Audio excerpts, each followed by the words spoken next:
Vasudevpur पौरपालिकार 1 number ward राधानाथपुर Sadanand बलिक नाबालिका शिशुकन्या अपहरण घटना को 3 दिन बीतला। शनिवार संध्यारे शौच करने जाइथिबा बेले 9 वर्षर नाबालिका अपहरण कर दुर्बृत्त। 3 दिन पर भी पुलिस को कौनसी सुराग मिलनी। 3 दिन धरी सदानंद परिवार रे चुली जलुनी। झील को खोजी खोजी बाहुनी बाहुनी माँ कांदुछि। चूड़ामणी सामुद्रिक थाना अभियोग होते सुधा अपहर्ता टेर पाउनी पुलिस। सेपटे घटना को नहीं गाँव सृष्टि होती भयर वातावरण। स्कूल और कॉलेज को एकुटिया जाऊना पिला। आखपाखे सीसीटीवी जांच करने को एसपी निर्देश देते। गतकाली संधानी कुकुर पहुंची तदंत कर फेरी। पुलिस 2टी टीम एवं तदंत जारी रखी।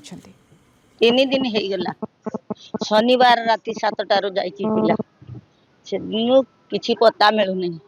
गाँ गोटा हो समस्ते खाऊ ना कांदुंट से पिला प्रशासन को मागुची जे पिलाटी मते दियो।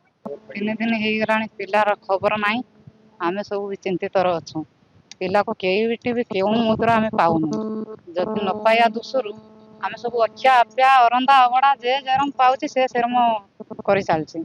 छुआ ता माँ आम कथा तो जाऊ ता माँ ये असहाय निउपाय ता माँ सेन्स रोनी। आम कौन करमु कौन किमी आम छुआ पाइमु आमको से न्याय मिलू आम छुआ मिलू आशा आम ना कहीं से छोटा किडनाप माने पुल फुल नगे धर पुल फुल नगे ना किड़मी काट नहीं दियो ना कौट मारी मुड़ी किड़मी काट मारी दे दियो। आम से आशा ना।